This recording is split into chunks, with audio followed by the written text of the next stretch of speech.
Thank you. Thank you very much for that great introduction.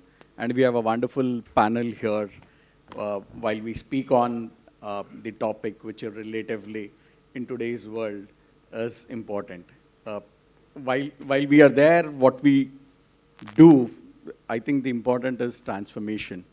And at some point in time, this transformation has to be looked back and seen why this transformation is required.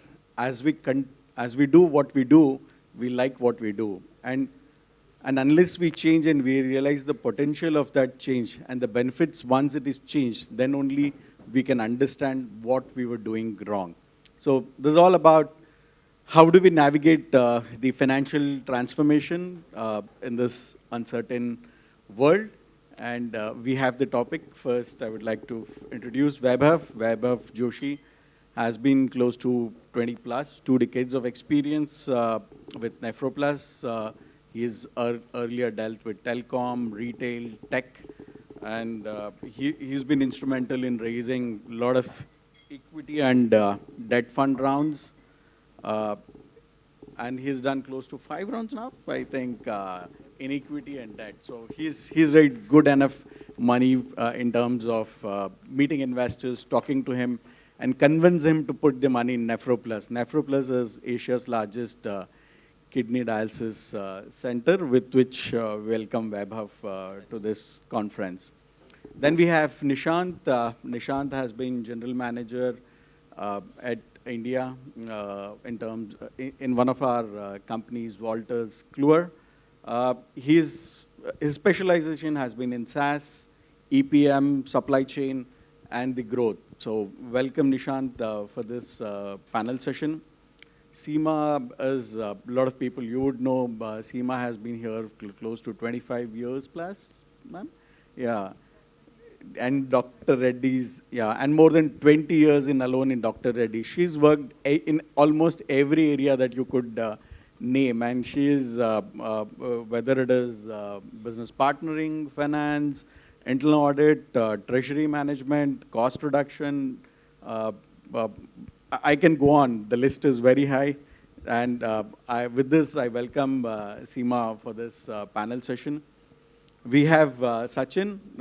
He's at Aragen Lifesciences, the leader in the pharma industry. He has also close to 2 decades of experience, and he's built finance and business leadership in terms of strategy, M&A, and he's been instrumental in P&L management as well. Welcome, Sachin. And we have Pankaj, close to 21 years. Everyone almost here are 2 decades of experience, and he's been the CFO at LATICRETE. All the tiles that you see, which gets attached to the ground, I think their company, LATICRETE, pastes its bounds it both together. And he's been instrumental in getting the merger, demerger plans, IPO and budgeting. Earlier, he was in manufacturing, telecom, and DTH. With a small introduction, I would like to start off the session on the business transformation. Any business transformation, once we start, we should know what the business transformation would help us in terms of the short-term and long-term abilities of this business transformation. The business transformation is actually, or the finance transformation, is not a short-term exercise. It actually has long-term benefits as well. So let's understand from Vaibhav, how do CFO balance short-term financial goals with long-term sustainability in this uncertain world? Yeah, thanks, Shrikant, for the intro and this question. So what is my experience in terms of short-term versus long-term? I think as the role of CFOs is evolving over a period of time, it's not about annual budgeting versus actual. I think that is something which your number two should be taking care of it. And you need to have an eye about it, that how things are shaping up. But in terms of looking forward 3-4 years down the line, how this, because most of the people are in listed and unlisted sphere, and the kind of a multiple or the valuation they are commanding is all about, mostly about the growth and sustainable growth. So I think that is where CFO role is evolving, that checking out how their annual operating plan is there, whether it is meeting expectation or not, quarterly, monthly reviews. But a larger amount of time need to be spent about how next 4 or 5 years will look upon from here, how company's moat is being protected, how the new avenues are coming up, what kind of, because in a lot of businesses I have seen that sales cycle is also 12 to 15 months. And having that view about that sales cycle, that what kind of work has been done now, what kind of a seeds has been sown now, so that it will give results in the future time. So what I have also seen that the way companies are growing in my space, where I worked for close to 11 years, is that consistently increasing your TAM, that company is consistently focusing on the new geography or new areas, so that growth will continue over a period of time. And on top of that, driving efficiency is one of the element, how business value creation will happen over a period of time. But broadly, have focus on how things will appear 2 years, 3 years down the line, considering the sales cycle, considering the backward integration part of it. So a lot of things, the output in terms of balance sheet and P&L will appear 15 to 18 months down the line. And I feel that balance sheet and P&L is more of an outcome part of it, but work has to happen now. So that kind of a forward-looking mindset is required. And I think answer is that short and long both need to be managed, because if everybody here is for the long term, but short term we need to see whatever milestone you have set across, whether you are meeting that or not. Thanks, Vaibhav, for that. Wonderful.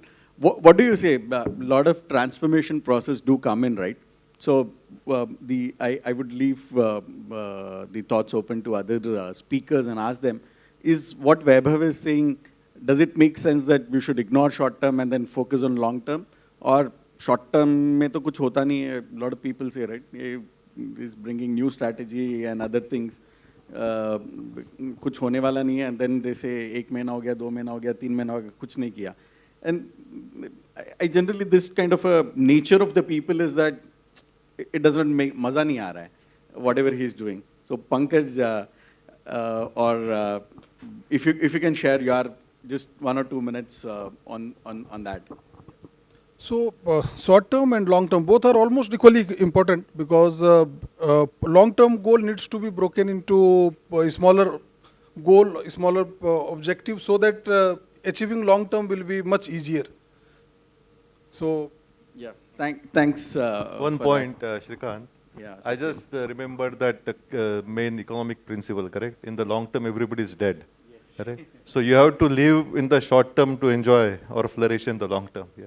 So that's typically the pushback coming from the business. Yeah. I appreciate. I'll also add one analogy to this. Usually, in any strategy, it's my learning, what we have learned is you should have ability to zoom in and zoom out. What it means is you should know how you dance on the floor, but you should also know from a balcony view how that dance look likes. So it is short term. If you say dance on the floor, it is short term. You're executing, you're seeing it, but also have a foresight to see how future will look like. So that's wonderful, Seema. I think very broadly put it, small things and lighter zoom in, zoom out. Let's come to Nishant. What do you think? What lessons we have learned from this, from ourselves in navigating the financial transformation in various industries? Yeah. So quick comment on what Vaibhav said. So I think in his conversation, he mentioned a very briefly, but a very important topic, that CFO need to delegate to their number 2 the things which are tactical in nature. So I fully agree with that, because the operational reports or what's going on, sometimes it becomes very difficult, you being a CFO for a long time, because you progress through the ranks. So you always try to take a pulse of the market and you try to attach how the business is going. So that's a human nature. But if you can't come in the balcony, as ma'am said, then it becomes very difficult for you to focus on the long-term business growth that you foresee. Now coming on to just interrupting. Yeah. Vaibhav's number 2 is here. Right? She's been now the CFO at one of the other companies. So he's evolved such talented leaders, and both of them are here. So I'm sure she will be happy with the thoughts that Vaibhav. In the same room, I think in the same room she can't deny.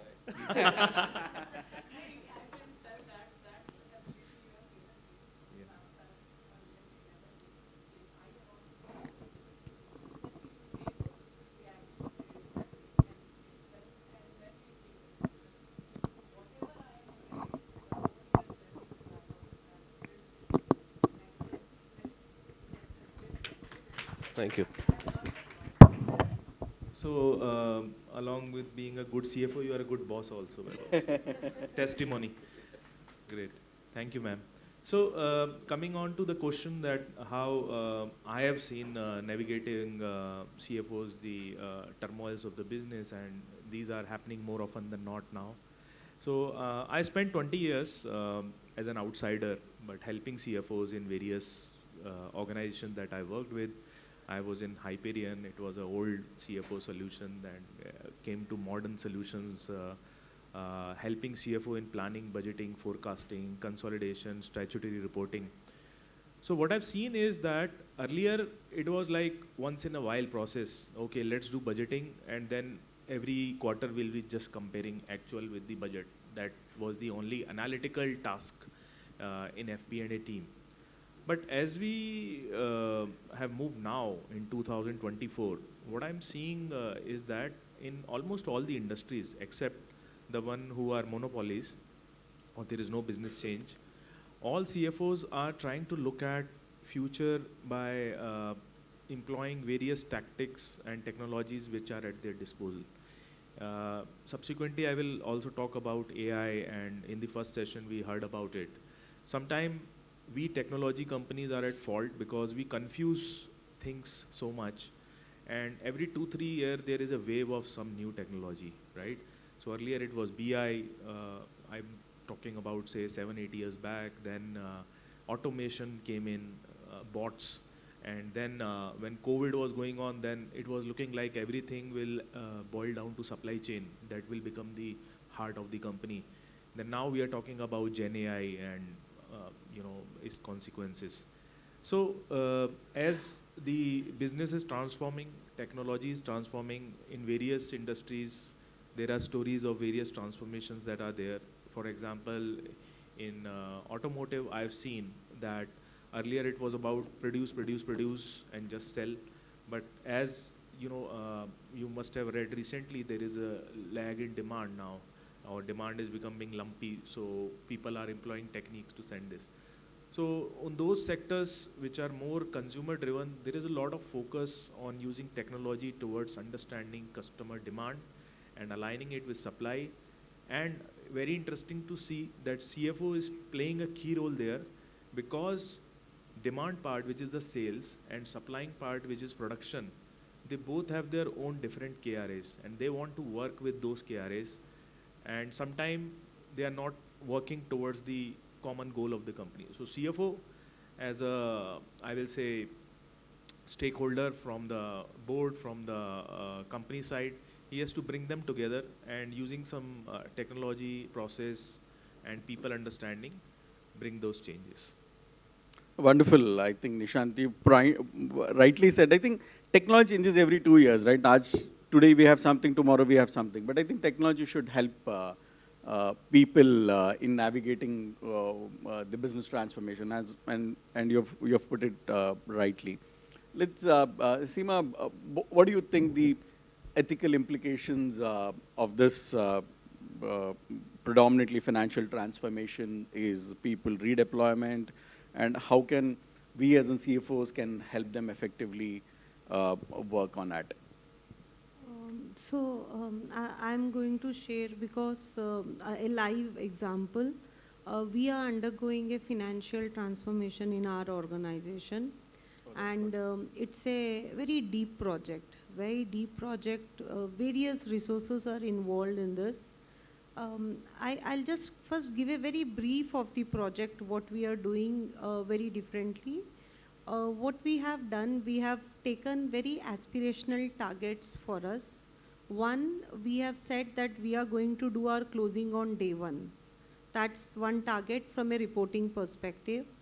From a process perspective, it is seamless process like P2P process, our procure to pay process, our treasury and tax processes, what we can automate. The third thing that we have done on analytics and insights, will create a self-service analytics tool. That's what we have thought about. Fourth thing, zero compliances, zero major gaps in our compliances. That's one target we have taken. And the last one, which Pooja also touched upon, is the employee value proposition. So broadly, these are the approaches, and each one, what we are aspiring for cannot happen, as we cannot live without water, cannot happen without digital transformation and automation. It's very, very clear, the processes, repeated processes have to get automated. We will have to think out of box. We will have to think differently to aspire for these things. Now, coming on the question on how do you navigate this, it is very, very important how you navigate this. So the approach we have taken is very differentiated. One, cross collaboration and buying stakeholders. The idea has to be bought by the stakeholders. So what got presented when strategy was getting presented? The buy-in with CFO, the chief HR officer. Have we actually aligned with our, because we will require people, resources for deploying this. Then with our chief information officer, he's the handshake very, very strong. Is the handshake very strong with the CEO and the chairman, that this is the aspiration and this is what we want to traverse. So this handshake and buy-in is very important, what we have achieved. Coming to people navigating, because what happens as a human being, usually many of us are comfortable in our comfort zones. And whenever you want to make any transformation happens, you are creating in the environment an risk and uncomfort behavior, because someone was very happily doing that in Excel, was doing it over the years, but you're now going to get it done through a system, through a robot or through a process. So there is an uncomfort in the system and people get worried. Our employees, our people will get worried. What will happen to my job? What will happen to my role? So how are we navigating this is with communication. So there are town hall meetings. We have our town hall meetings regularly every month. We invite all of our finance team. We are more than 350 plus. With outsourcing, we may be around 450 plus. So we communicate each and every aspect. Then 1 hour in the town hall is question and answer session. It is very transparent. Anyone can question to CFO or to the finance leadership team.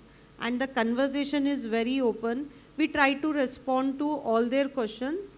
And then there are very clear plans and process we have put into place, how people roles will get impacted, and if they have to move, what would be the role be? If they have to move to some other role, how we will navigate the whole process. So that's the journey that we are going. That's really great. I think making everybody aware is important. Moving to Sachin, what do you think this role of CFO should be in driving financial transformations, and how can we as a team, as a leader, inspire the entire team and the organizations to move towards this? So for us, I think finance transformation is part of the overall larger business transformation, correct? As the company crosses different milestones in the journey, you have to take a pause and think in a different direction. And as far as finance transformation goes, essentially it's on the CFO and the finance leadership. Of course, you get a support from your CHRO and CEO. Occasionally they will come, guide, inspire the team. But essentially it's the CFO and finance leadership, how the transformation goes. And as Seema said, when you implement various different things, like we are also implementing a lot of automated processes, especially these robo processes. Some are there, some are still in work in progress. The one important thing, like one of the things which we have used, at least as a growing company, we never had this concern of any rationalization or resource management. So rather than hiring new, what the promise, what we made to people as part of finance transformation was how it will ease out your life and how the team can achieve a better work-life balance. That's good. Typically, finance ends up like the last mile runner, correct, in a race. So everybody does a mess, finance has to finally come and sort it out as a life. So we promise people, okay, how this will help, like how you reduce your dependency on Excel, automated process, how GST can be automated process. Otherwise, that guy just struggles. 11 o'clock, 12 o'clock, till night, we said how it will help. And that makes it more appealing to people. And that's how we keep pushing people, okay, this is for you to improve your life. So absolutely, absolutely. And I think rightly point put across is how does it help them and how does it help them change is what we need to push it, and Sachin is covered. Moving Pankaj, I think in this all thing, what is the learning and upskilling with the finance team is what we need to do. If you can just throw some light on that. Yeah, it's first because IT is the most evolving thing. So we all have almost 2 decades of experience, and we have seen that how IT system has evolved from the brick to click, and now we are moving towards AI. So during COVID, most during COVID, we realized that when working from home, we realized that what is the importance of all the automation and all those things. So I will just give you one example of one mammoth automation project we took. So during when we were evaluating order to cash, so that time we thought there were lots of manual touch points. So we thought to automate all the touch point. So in that particularly order was taken on a phone or mail and all, and then it was from customer, it used to punch in the system manually, and then it goes to the approval process, and then it will go to the plant for loading. So it used to take almost 1 week till delivery point. Oh my God. Okay. So in that we completely now it took almost 1.5 years, and we have completely automated this process. Now customer has app, their customer punch the order, it goes automatically to SAP. It's synced in SAP, based on the credit evaluation and all, it will go for the approval, and based on approval, it will prepare automatic packing sheet. So where it will be mentioned that where in which bin which material is there, and packing also we have automated. So there also through robot we it get picked it up. Then one person just check it through the barcode scanner that whether it's correct or not. It's getting loaded in the truck. Then then we when interacting with customer, so we give we give almost we give cash discount to the customer when they release payment within 3 to 4 days. So one problem statement was there that customer was not able to plan their financial because they were not aware that when order they are going to receive. And after receiving the order, they have to plan fund in 2 to 3 days to get the cash discount. Then we developed a transport management system where customer, so once order is packed, it will be notified to the customer that your shipment started, and with the link where customer can track that where is that shipment, so that he can plan his fund for payment and all. Then second part was there that how that collection should get automated. Then collection also we discussed with various friends, colleagues and all that what best practice they follow. Then they suggested a virtual account system. So there also it's each customer has their own virtual account. So once they release the payment to their virtual account, it's automatically get by every 3 hours the collection get accounted in SAP, so that they will not have any credit release or credit problem. So through this completely order to cash, now there is no manual touch point, and it took us almost around 1.5 months. So now if I see pre-COVID days visualizing these things was too difficult because we don't know what all different tools, different systems are available. So it's all through these all various forum, interacting with other colleagues, understanding what all different processes they are following. So it helps us in understanding about the new system, and then evaluating those systems and implementing in the organization. Really, I think it's a wonderful journey that you've completely automated from order to cash to till the collections. I think it's very at various point in time, and it's a real business transformation exercise is what you guys have carried out, wherein manual systems have been evaluated and then till the collection posting is automated. It's really, anybody would like to add anything onto that? What other examples, other things that they had, Seema, if you can just. So, am I audible? Yeah. So, few processes that in our organization we are looking at is an expense accrual process.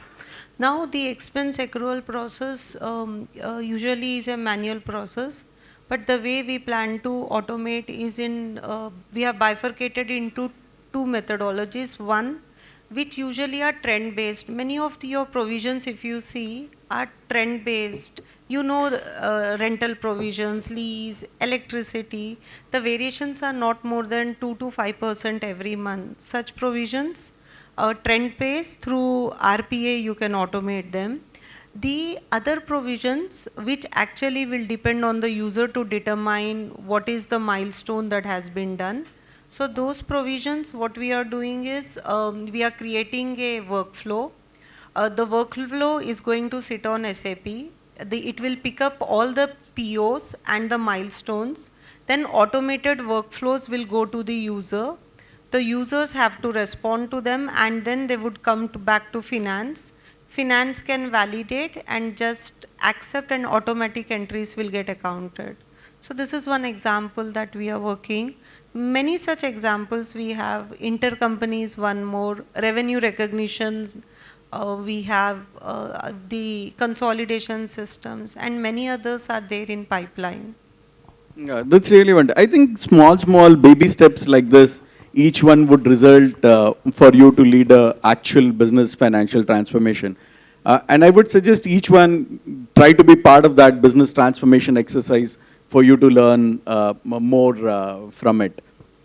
Moving to Sachin, if you can help me understand how do you as a leader effectively balance the pursuits of growth and risk management? Because everything, while we want to achieve this growth, but what are the risk managements that you need to take into account in this volatile business environment?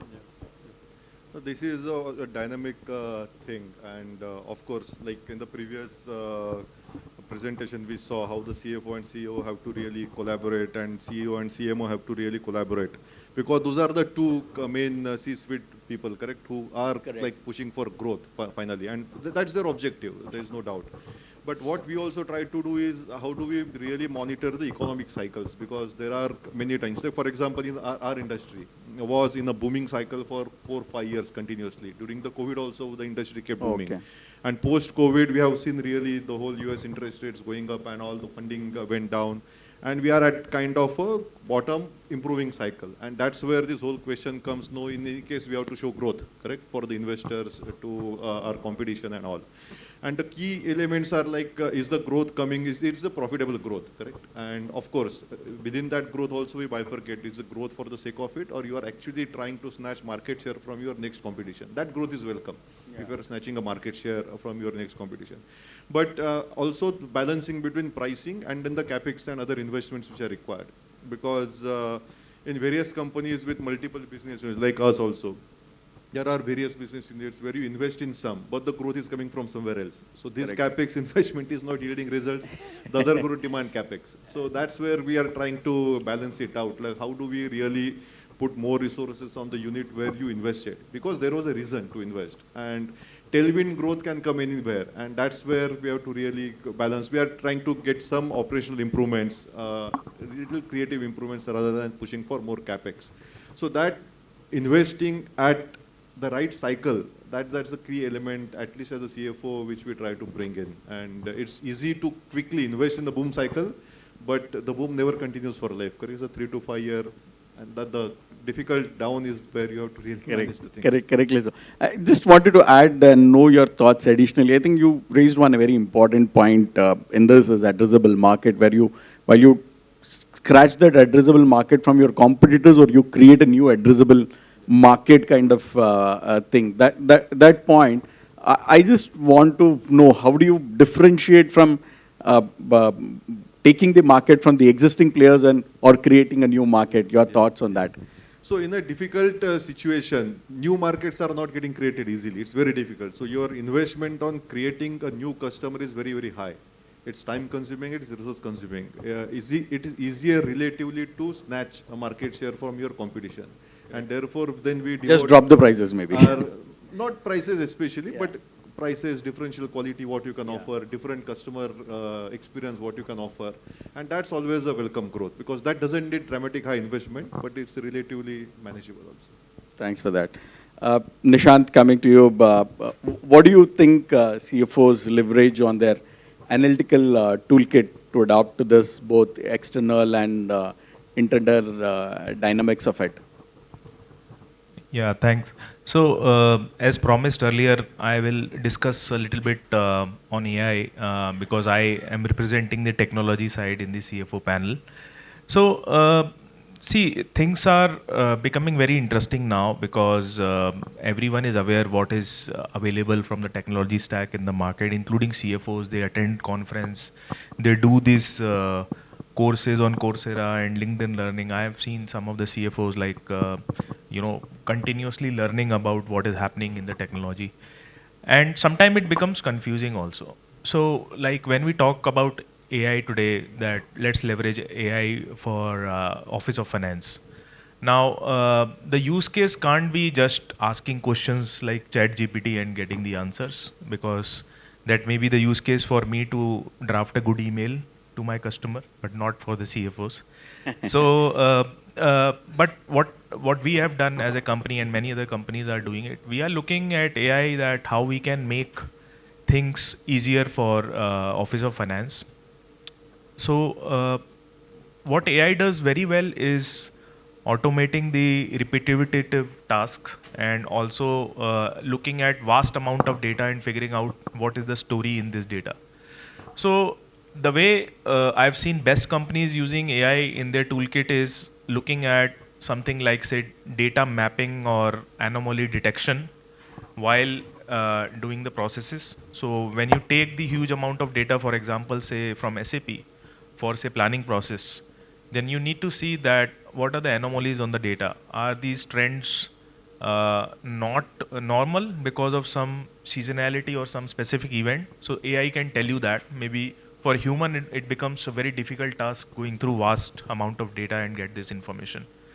Second is when we are doing planning, for example, because planning is something which is very close to my heart, then you also want to see that if I have some outcome in mind, what are the drivers which are impacting that, and what is the lag for that. For example, you want to increase your profit or reduce your cost of goods sold.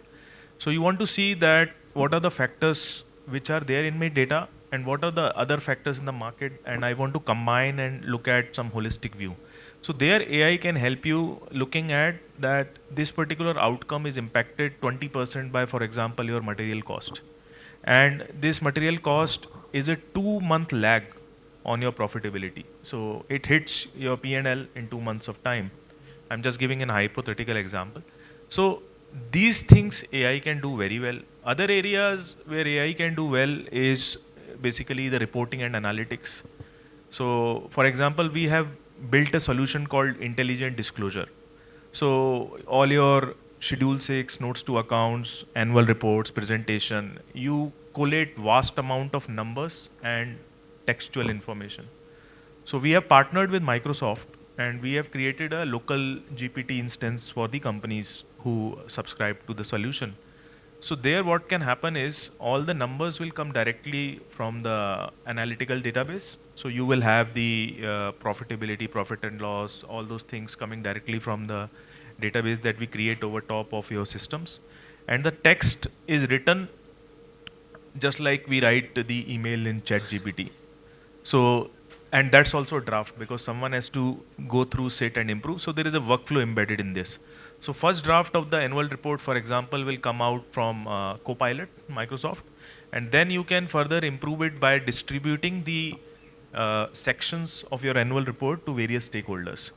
So I will say it will not eliminate like 100% of the problem, but it may eliminate 40-50% because, as Vaibhav said, creative thinking and thinking about the future, I think those things at least AI will not take for now. We don't know when it will pass the Turing test, but But I think then enough user acceptance, while you said 40-50%, I believe that it is now AI is able to solve 70% of the problems as we speak. And every day it is getting better and better. And it is, but depends on what is the problem. So problem is if it is about asking the question and getting the answer, yes, AI is very good at looking at data and giving you the answer. But if problem is about creative thinking, then AI still lags over there. yeah, Pankaj, if you want to add Yes, to that. just I would like to add one recent experience with AI. So particularly we have a little bit complex group company structure, and due to that, like, we have more than around 120, 130 GST registration. And in the recent surge of GST notices, it's too difficult to keep track of all the notices and then prepare a reply and submit. So in one of the conference, I saw one solution where they were like automatically they were fetching the notices and preparing reply. So we tested that, and the reply prepared by the system, it's almost like near to what needs to be submitted. So I was amazed, and it saved lots of time. So now just like we have to see what notice has been issued, what reply system has prepared, we have to just review the reply, add the little bit something and submit it. Have anybody done such kinds of things just by hand? If you can let us know if you have done any such kinds of things. I think it's wonderful to know, Pankaj. I think this kinds of technology are also coming where income tax notices or this GST notices can be prepared automatically and the reply can be given. Seema, Vaibhav, you want to add? So what we are building on this, we have a database available with us. What we are building on is a self-serve analytical AI tool. If you tell the tool, tell me what are the sales of this market, what are my actual sales versus previous year versus budget, it will throw out. You are not required to calculate. A table comes, it will throw out growth, percentage, everything. You can ask it product-wise, customer-wise, market-wise, consolidated. You can ask in respective local currencies, or you can ask in INR. So this is our current stage of system what we have built. I just wanted to add there, I think AI will continue to evolve and will be more of an enabler to us. And I think it is started with making an offline books, Excel and all, and now there is a large database is available. So I say that in terms of this journey, that data to information, information to insights, insight to action. I think action item is also what suggested by the AI over a period of time, but it's all about wisdom part of it. Yeah, really. I think that wisdom part is with us, and predominantly 80 to 90% of our energy was getting up to data preparation, information and actionable. I think that is where AI will enable that we'll have that thing which we have built upon over 5-7 years or 20 years of experience. That wisdom will play a critical role, and that critical thinking, creative thinking, which Nishant has also touched upon. I think there is a good room to play on that part, because most of the times previously, the way we have started our audit journey, when balance sheet is tallied, we finish, we feel that audit is over. Actually, it is to start after that, and a lot of analytical tool has came over a period of time to give you broad insights about those things. So I think we are part of that journey where I feel that we'll spend decent amount of time what we are supposed to do. Rather than the reporter, I think we are moving more towards action strategy partner. So that will evolve over. So I just wanted to add upon that part. Really good, Vaibhav. I think really every one of you have given your insights on financial transformation kind of a thing. My last few points on this to the audience here and the people at large. Financial transformation is an exercise, is a change. And we should go for that change. And change is inevitable. And if you don't change, you will be left behind. So take up the financial transformation exercise whenever it comes to your organizations and other things. Play an active role. And once you play an active role in engaging this kinds of things, you will be known as a leader or the person who has really transformed. And you get lot of connect, lot of ideas, lot of positive responses, lot of negative responses, and you know how to look at each of these things differently. With this, I would like to thank each of the panel members for sharing their thoughts, their versatile experience. In short time of 50 minutes, we could not have shared more than this, but thank you once again, and thanks to the audience for patience listening.